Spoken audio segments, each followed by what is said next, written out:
Hey guys, what's up? I'm Greg. I hope you guys are ready to unpack and get into some good conversations today. And I'm Jess, and this is our podcast, Baggage Claim. Thank you for joining us. What's up, everybody? Welcome to Baggage Claim. If this is your first time here, welcome. If you're a regular attender or downloader, listener, whatever you call those podcasting listener folks, thanks for coming back. I'm sorry to interrupt you. What? I was thinking in my brain, thank you, Greg, for doing this every single time. Because I would never be able to say the same thing every time like you say. And then you did all that. And I just with didn't such do enthusiasm. any of that. Yeah, Yes. thank you. So wherever you're at, grab your coffee, grab your drink, pull up to our table. If you're driving down the road, maybe a bit difficult, grab that coffee in hand. And just pretend like you're pulling up to the table with us and just having some fun conversations. And we're hoping to create some community and some conversation around relationships, life, and all the stuff in between. Yeah. And just have a good time while we're doing it. So, Speaking of good time. ooh, go Dogs. Go Dogs. That too. Question time. Question time. It's question time. Yeah, there we go. Come on now. Go for it. Okay. When you're putting on your socks and shoes, is it sock, shoe, shoe? Or is it sock, shoe, shoe? I put on both my socks, then I put on my shoes, and I always put my right sock on first, then my left. Do you really? I always put my right foot in first. I'm just saying, if you do sock, shoe, I've got some serious questions. Yeah, you're psychotic. Yes, that's Do like, you do that? No. Oh. I'm not. That's like- no. Y'all both are looking at me with But accusing eyes. yeah, I was just like, are Well, you and that I'm person? curious. There are people that do that. There are people. because that's like borderline savagery. Like, put a sock on and a shoe, then your Wow. other foot is just out there, just Maybe raw you gotta dogging have like life. the Just out standoff with there, like just- the inch difference of, Yeah, well, it's just ball. It's like Just nothing to out there cover it. naked. Yeah, it's just nothing. It's just out there. Like that seems I wrong. mean, People that's do the that. equivalent of like putting one leg in your underwear and then putting one leg of your pants on before putting the other leg of your It is underwear the in. equivalent. Yes, it is. It's just wrong. Well, I'm just saying people do that. You know what though? I'm gonna have to try it. With your socks or your underwear. That's actually a good question. Yeah. so good. Yes, actually, yes. You want to Next try week, tune in to Greg's response on what right. it's like. right? So you want to try a sock, shoe. Yeah, I'm putting my sock and my shoe on at the I'll same try time. that tomorrow. And then the sock Please and do the and shoe. report back to all of us. I will. I'll put it on It's gonna social feel media. so how it weird. goes. It's It just going to may. be weird. I can tell you already. It just feels weird thinking about it. I know. I thought about it when I was putting on my socks and shoes to go to the gym earlier. I was like, here I am again. Sock, shoe. And it is. I was just thinking I do my right one first. Do you always do the right one first? Yeah, do. I'm right-handed. I feel like it's just like I think you're Right in a side habit. dominant. If you'll notice, you always will put on the same sock every time, just out of habit. That's true. Yeah, it is. I'm going to It's do the same way like you brush your teeth with the same hand every time. Well, Oh yeah, my that's gosh. dominance of your hand. Like, It is, have you ever but- tried brushing your teeth with the other hand? I do it all the hurts. time. He does it intentionally. He will do Yeah, it to with try his to left remap hand. my brain. It's weird. I know. Oh, so proud of you. Yeah. But no, like literally So proud last of you. weekend, I was literally thinking that because I don't put my shoes on one like specific right or left at a time. You do not? No, it's just whichever one I pick up first, I just put it on. I pick up, or like in the mornings, like while you're fixing coffee, I will bring my socks and shoes into where we like the In the room, kitchen, little off bourbon room area. the keeping Yeah. room or bourbon room or whatever. And I sit but I carry my shoes correctly, like right and left. And so that's how I sit them down and I put them on. If I'm putting on flip flops, it's always the right one first. Me too. The So more you know. I have a question. One minute. Now you know. The more you know. So, do you tip at a restaurant where they have to, like, you have to do all, like, they don't really do anything. Like, you do all the work. Ooh, this is going to be a sensitive one. Oh. Like, you do all the work for tipping, and then they turn around so that you tip them, and they didn't really do anything other than take your card. Like, they're not bringing you anything. They're not doing anything. They're just, You're just tipping. Does that make sense? It's kind of like the equivalent of tipping for a to-go order. Right. Yes. Yeah. Okay. It's like don't. I order, like I do a pickup, and I go order, like if I'm doing a pickup at Starbucks or something, and you do it through the app, and it's there, you go in, do you tip? Because you've done everything. All they've done made the coffee. They're getting paid to make the coffee. They literally did their job. Yeah, and so should I tip them? Oh. Ooh, you're going to open up a can of worms, even with listeners on this one. I don't know, I'm just curious, do you? Yeah, So be if it's sweet like to Greg. if it's a non-service thing, because tipping culture is insane. Like you is. It's go a little buy- out of control. You buy bro. a water at the gas station. It's like, oh, would you like a tip? I was like, no. Like, I'm not going to tip for buying a water. Yeah, you Right. get asked to tip at the Right. convenience store now. Yes. Do you really? Yeah. Yeah, some of them everywhere. do. Yeah. I don't ever go inside. You go inside to buy your slushies. Don't hate on Well, my slushies. I stopped at a store before Racetrack coming has the here best slushies. Uh-huh. to get that, and it asked me if I wanted a tip. And I'm like, I'm not. I went into a store, walked the aisles, got what I wanted. Oh my gosh. Yeah, it was interesting. Because in So- some of the places, like at the Braves game, if you tip, they don't get the tip. The tips all go into something else and go somewhere else. The person that's working doesn't get the tip.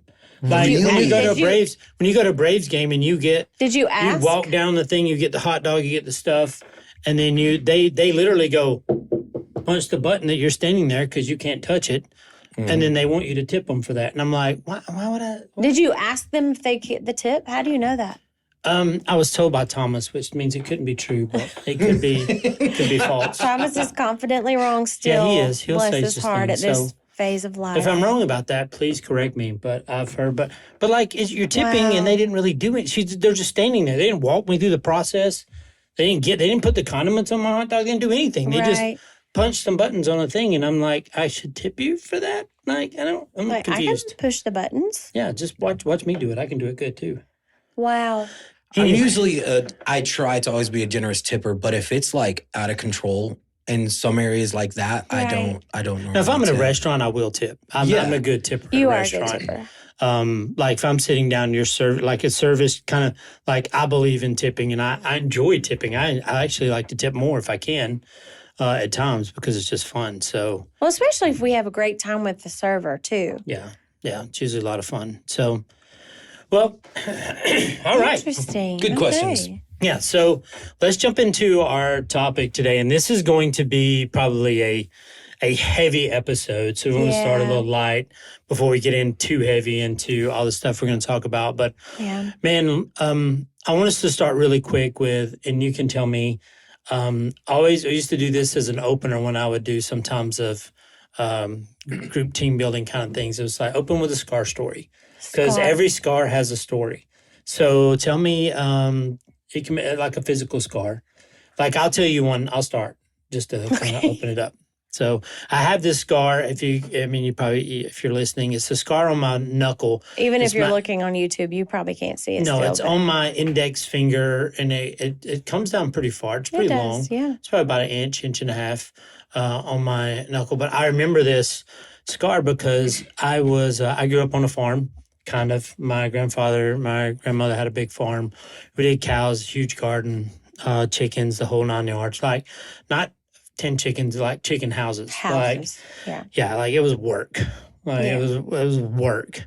But anyway, we had picked corn, and if you've ever done corn, when you're shucking corn, you cut the top off the corn, and you peel it back. Well, my grandfather had sharpened all the knives, and I didn't know it. And so the knives are usually really dull. So I go to hold my hand and cut. And when I did, it cut kind of when you bend your finger, it creates like a little knuckle, little extra meat part. Well, I cut that off, and it fell into the corn. Yeah. And the first thing my grandfather said is, well, get that blankety piece of meat out of the corn. And that piece of meat was my knuckle. Like Yeah, it had not the little, are you okay? had but the little lines in. Like it took enough off, you could see the lines in my knuckle in the piece of meat that was laying in the corn. Yeah. And now I have this really scar. And now every time I think about it, I think of corn, eating corn. well. So every time you see your finger, you think of corn. Yeah, I read that and I'm just thinking, I hate corn. corn. I just lie. I don't like corn. Which that's sad because I love corn so much. do love I corn. love corn. I'm five. I love corn But so she much. loves garden. Like I don't. Like we talked about one time. You're like, let's have a garden. I was like, no, I'm I not just doing want a to grow garden. corn. Yeah, I was like, I'll go to J Moore and get you corn, which is a farmer's market I up the love street. corn. Yeah. Yeah, I went to a festival over the weekend while you were out of town with our son and daughter-in-law, and they had fresh roasted corn on the cob. And the willpower it took for me not to just go there over and over. I didn't go there at all. Why did you not? You didn't get one? No, because it was an apple festival, so I felt like I needed to get apple. You feel like you were like betraying the apples? She was going to Yes. betray the apples if I she ate the was. corn. So I got sliced apple, but with warm peanut butter. Ooh, wow, that sounds delicious. It was delightful. Sounds But- delightful. The fresh roasted corn on the cob, you could smell it. Oh my! Yeah, I don't like corn, man. It gets in your teeth. It's just I it's a love lot corn. to eat. I love and you and your it. brother eat corn the weirdest of anybody. You want corn on the cob, and then you cut it all I don't off. do it every time. And y'all cut it. Y'all spend you like eat 30 corn minutes on the cob and then you cut it off the cob. Not every time. They cut it off the cob to eat it. They That's don't messed do up. it every time. I'm like, I what's don't. the use of they just get the corn without Corn, the what corn on kind the of cob? mood it is? What kind of mood I'm in? I don't do it every time, and you know that. Feels like it. So, Scar Stories. Oh, yeah, sorry, Okay. Mr. Scar. I don't have very many scars. I have a surgery scar. That's not fun. But I have a scar under my chin, and you can only see it. Yep. If I do that, you can't I see still it. couldn't see it. Whichever. Well, because a plastic surgeon corrected it. Oh, excuse me. I was 5, and where you and I grew up, there was a Dairy Queen in town up on the hill where there's a pharmacy there now. Like There's a Walgreens there now. Yeah. And you remember the big hamburger slide? The Hamburglar. Yeah, no, that's McDonald's. Oh, it is but it was a McDonald's. hamburger slide, and it had just rained, but I was 5 and I was the only child, so I was entertaining myself. And so I was going up the slide backwards, thinking I could crawl up it, but it was wet, and I busted my chin open, and I had to go get like a million stitches on the A million inside. or like 2? Probably more like 20. 20? Like inside and outside, like the plastic surgeon did a whole thing. 20? It was a lot. All right, I'm gonna have to get some You can ask my mom. clarifications on that. You can ask my mom. My dad was not. Oh, it was just me and my dad and my grandmother. I'll check with your We dad. can ask some parents. Yeah, I'll But verify. it was a lot of stitches, and I still have a scar. But you have to look for it I really never hard. noticed you had a scar there. Because the plastic surgeon did a great job. So the whole idea is that trauma, Yeah. which either on the slide or from your grandfather's sharp Cutting your knives, finger off. cut your finger off. Trauma leaves scars. It does. Sometimes physical scars, sometimes emotional scars. Yeah. But trauma leaves scars. It does. And The trauma on both of us, it doesn't hurt anymore, but we certainly remember how we got it. yeah, I remember it. I remember it clearly. And Yeah. so the idea is that all of our lives, no matter where you're at and how long you've been on this journey of life, you have scars. Yeah. Some are emotional, some are, small and easy, and some are deep and hurtful, and some are hard to talk about, some are hard to do. But the idea and the topic we want to get into today is forgiveness. Yeah, forgiveness. And we're gonna hit all spectrums of forgiveness, from the deep Yeah. stuff to the lighthearted stuff. We're gonna try to hit it all. And we'll get as much as we can in, and if we have to do 2 parts, we do 2 parts. But we'll see how we go Yeah. and see how it unfolds. So, like you said earlier, this episode's going to be a little heavier, and it may be a 2-parter, and that's cool if we That's get all there. right. Yeah. We haven't done like a heavy episode like this since probably our very first one, where we shared like kind of how we got here. Yeah. But this is a big topic that's really important. So we're talking about forgiveness. Yeah. And about what does forgiveness look like? What does that mean? Who's that for? What's the purpose of it? Do we even need it, or why is it? I mean, what's the purpose of it? So Well, forgiveness means different things to different people, though. does it, or should it? Oh. So, like people throw around the phrase forgive and forget, blah, blah, blah. That's a pretty common phrase. But Yeah, like, we all Or know. I forgive and don't forget. well, that's really more like what people actually do, Yeah. honestly. Well, I don't think those two are synonymous together. No. I think it's time for us to go, okay, let's kind of break that and say, let's don't put like, I'm not saying let's forgive so we can forget. Right. I say we forgive so we can be healthy and we can move on. Well, that goes back, that kind of boils down to the basic question is what does forgive mean to you? Yep. Not you personally, but in general, what does forgive mean to you when you think about that? So we looked up the definition earlier. Yeah. And I don't have my phone where the definition was. Like for me, forgiveness is releasing guilt or weight of something that someone has done to me in some manner, whether that be whatever that looks like. I had to go through a part where I forgave my dad. And that was a huge process for me, and it took a long time. Did I ever forget? No, I still haven't forgotten it. No. But at the same time, I forgave him and tried to move forward in that relationship. Right. So it's like Michael, forgiveness. can you look at what forgive in the dictionary? The definition is what the Goog says about it. the Googs, because to choose not to hold resentment is a big piece of it. Michael doesn't have reception now. He's standing on the chair with his arm stuck to the ceiling. We got to get some Wi-Fi up in this place. We do. We need to get that imaginary net thing they told us about. Yeah. But I do remember it was to choose not to be resentful and not to hold on to anger. To cease to feel resentment against an offender. Offender. Okay. Well, so someone who has offended you, you cease to feel resentment towards them because of the offense. Yeah. Gotcha.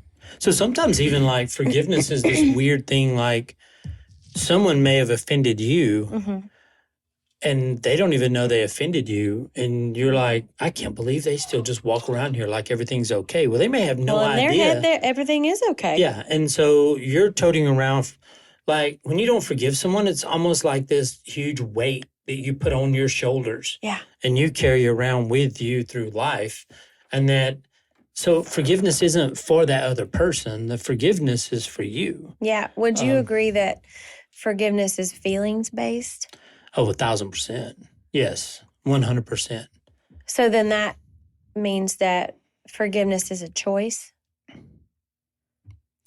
Yes. You agree? 100%. I want to see where you were at with that. Yeah, I think... you have to choose to forgive. Yeah, I think that's probably the hardest thing for us as humans is like we don't want to forgive people because we want to hold on. We have this idea of justice and what's right and what's wrong. And we're like, no, they wronged me. So I'm not forgiving them. And I'm like, that just hurts you. It doesn't. It does. And, you said as humans, I mean, honestly, God is the only one that can truly forgive. Right. And to literally forget it. Yeah. Because that's what he promises. So as humans, we get to choose if we want to extend that to somebody else. And it may not even be, I'm extending forgiveness to you because like you said, some people don't even know that they've offended you. Right. Because the forgiveness is for you as well. Yeah. Have you ever had that where you went to someone and say, I forgive you for this? And they're like, oh, I didn't even know. Have you ever had that happen? I had. It was really, really awkward. Not that I can think really of. awkward. I feel like that'd be something I will remember. It was really awkward. Yeah. Yeah. It was weird. Because sometimes it's really interesting when you look at forgiveness because you can take the stance when you've been traumatized by something. Yeah. And there's different levels of that. Yeah. Like someone said something that hurt your feelings. Okay, well, I'm forgive them. But there was something where there was actual trauma towards you. It may have been physical, mentally, emotionally towards you. That's a whole different ballgame. It sure is. I mean, that's a different level of forgiveness. It's something completely opposite of just like, oh, they hurt my feelings. Yeah. So I'm going to forgive them. I didn't get invited to this. Right. And so you and I both have experienced trauma, different kinds of trauma. Yes. Where we got to choose whether or not we were going to forgive. Yeah. So we'll get into yours first, and then we can dive into my trauma next. So kind of tell the story of what happened to you, how it, just kind of lay out the story of that, and then we'll walk through the part of the forgiveness part of that for you. So like we said, this is going to be a heavier episode, more emotional. So if you don't know us personally, and if you haven't listened to previous episodes, especially our first episode of How Did We Get Here that we mentioned a little bit ago. So we both experienced trauma in a different way. So I don't even think I can do a long story short situation. No, just tell the story. Okay. So it's interesting that we're talking about this week because in a couple of days, it'll be 15 years ago, my first husband was killed in an accident. He rode bicycles. It started off mountain biking, and then several months later, he got into road biking, and he had gotten this fancy new road bike he was so excited about. And he had only been on one other short ride, and this was his first long road ride with a friend, our friend named Chad. And on the road ride, he was actually hit by a car and killed. And I mean, as bad as that was, to put another layer to that, we actually knew the person, or I knew the person that was responsible. Mm-hmm. And so, I guess walking forward through the point of this discussion for the forgiveness part of. So at this point though in your life, right. just to help give some more context to the story. Thank you. You and TJ had been married for how long up until this point? 11 years. Yeah, and how long did you date before you were high school sweethearts? Like high school sweethearts. Yeah. And so you guys, you're how long did you say? How many years? Together, all the. How long were you married? We were married for 11, but we probably, I guess, 14, 15 years altogether. Okay, so 14, 15 years. You guys had 2 kids. Mm-hmm. You had Aaron and Thomas. How old were Thomas? They were 6 and 9. Okay.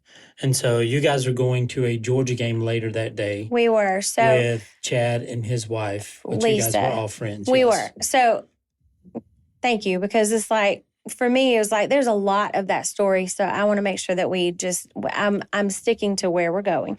So thank you. So yes, so Chad and TJ were going to ride their bikes from Chad and Lisa's house to my grandmother's house, which was towards Athens. That's why we were meeting there. And me and Lisa and all the kids, we were going to ride to Nanny's house and meet there.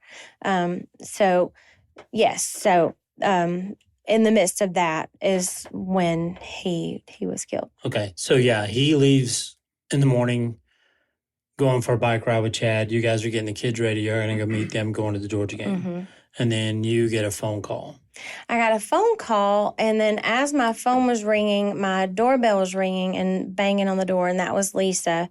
And she was the one to tell me that there was an accident, and that we need to go to the hospital. And so there's a lot of that I don't really remember. Has to be, yes. Yeah. And so I'm pretty sure, not 100%, I'm pretty sure that Lisa is the one that took me to the hospital. Again, I'm not sure, because I don't remember where my kids were, and I don't remember where her kids were. But I just remember her waking me up, and then we were at the hospital. And all I knew was that Chad kept saying that, quote unquote, they were working on him and that we just need to get to the hospital. Which he died on the scene? Immediately, yeah. Okay. Immediately. Yes, he passed away immediately. Okay. Yeah. So, sorry, I'm not to be disrespectful at all. No. And I don't want, if people listen to this, new TJ and you or people who aren't and have heard this, there's a lot of people who have gotten a phone call in their life and everything changed. Yes. Or have got a knock at their door and everything changed. Yes. And so I don't want to, I want to respect the heaviness of that at the same time. But yeah, but also I appreciate you walking me through telling the story, because you know it as well as I do at this point. Because, again, where we're going with this is the forgiveness aspect of it. Yeah. And so I could get lost in the details, and I could even get lost in my fuzzy recollection, just because I'm a Christian. We're Christians. And I know that there's pieces of that literally the Lord has protected in my heart and my head, because it probably would be too painful if I could remember it. And so you leading me through telling this story is a very good thing for me. I don't want people to think you're prying it out of me. Gotcha. Yeah. But yeah. Yeah. Well, it's not a fun thing to walk through and relive. Yeah. So you get to the hospital, you realize he's not made it. His best friend Chad, which was friends with you guys. Yeah, he was injured. There was a lot going on with him, but again, the fuzzy, I don't know. They were already in the ER. There was this kind of like a private family area where we all got to go. Several of my family members were already there, and I don't know how they knew. And the wife of the man who hit TJ, who was my friend from work, was there. And so at that point is when I didn't know for sure what had happened or who was involved, but she was there. And so the wife of the man who actually hit him. Okay, so what actually happened? Can you share that with us? Yeah. Well, I waited months for the State Patrol report because I wanted to make sure that the man that hit TJ, was not impaired in any way. Like, drunk. Outside of that, though, like, besides being impaired, like, what actually happened? Like, so, the road that it happened on, there's a hill, and at the crest of the hill, you really truly can't see the road past that point. And so the man who had left work literally at dawn, I mean, it was barely daylight, he was just going to work. Okay. So he was on his way to work. He was. From home. Okay. He was from home on his way to work. And he just literally didn't see him. He just literally didn't see TJ and Chad. Gotcha. Just simply because the way the hill crested and the way the road went. Right. And so he struck him with a car. He struck him with his truck. It was pulled over and stopped. Yes. Okay. And he's the one that called 911 and stayed and the whole thing. Gotcha. Yeah. Okay. So you waited to get the police report? I did. I wanted to make sure that he was not impaired in any way, wasn't distracted, or there was not some kind of a situation that would have not intentionally caused the accident, but a reason why. Yeah, so he wasn't drunk driving. Right, those things. Yeah. So, I mean, it was literally 6 or 8 months. It was a long time. And the State Patrol report was, 2 or 3 inches thick of information and reconstructing the whole thing. So in those 6 months, feelings toward this guy who changed everything. Yeah, and it's a family that I had known for a handful of years. Yeah. And so I tried to, of course I was angry, obviously. Right. But I tried to refrain my judgment is an awful word, but I try to refrain my decision making till I knew the facts, because the decision being yes, in that situation. This whole time I had the county DA, I had judges, I had attorneys from the insurance companies. I had a lot of folks trying to see if I wanted to press charges and what kind of charges I wanted to press, ranging from, whatever. And I don't know what the terminology might be, but like an involuntary manslaughter or this or that or the other. But I didn't have the information that I knew I needed to be able to make that call. Yeah. And I was the person that was going to make the call of what happened to this man's life for a certain amount of years. Yeah. And so I knew I needed the rest of the information before I could do that. Wow. That's a heavy, yeah, huge decision, because you're weighing anger, frustration, hurt, against facts. Yeah, against the facts of what really happened. Yes. And that whole idea welling up inside of you as human, as if, is this real or is this not real? Is this like, what do I do here? Yeah. So were you feeling pressured in any way to make a certain decision? Like, were you feeling pressured by those guys, the courts or the DAs? The legal system where we live, yes, I was feeling pressure to make the call to make to press charges that were very aggressive. But I just knew I needed more facts. I needed literally some more evidence. Okay, so you get these facts. I do. From them. I did. What helps you make the decision to say I'm not going to seek anything? Or did you what? Okay, so what did you decide? Right. So I got the evidence, and my cousin Britton, bless his heart, he's a financial advisor and has a lot more knowledge in a lot of areas that I didn't have. So he was my right-hand man for all of that. And so we literally poured through the evidence and read it and read it and read it and read it, and finally got to the place of like, this was literally an accident. And so I remember sitting in the judge's chambers with the judge that was appointed to the case, to the DA, to like prosecutors and insurance folks, and like this room full of people. And they were like, okay, so we all read through it all together. And there was all these like reconstructed like drawings and things. And it was basically came down to, okay, Jessica, what do you want to do? And I was like, I'm not doing anything. And so all of them, it was just like a kind of like one of those moments of like complete, like you could literally hear a pin drop. And so the DA asked me again, she was like, no, really, like, what do you want to do? So, I mean, she like, you're 32, your kids are 6 and 9 and this and that and the other. And there was not a will and blah, blah, blah, blah, blah. Like, we can really go after this guy. And I'm like, no, we cannot. We cannot. Because his children are also the same ages of my children because they all go to school together. And I know this person and I know his wife because we work together. And I'm going to choose to not do anything. Wow. I got to say, when you said that, it's weird. Like, I got emotional. Yeah. It's because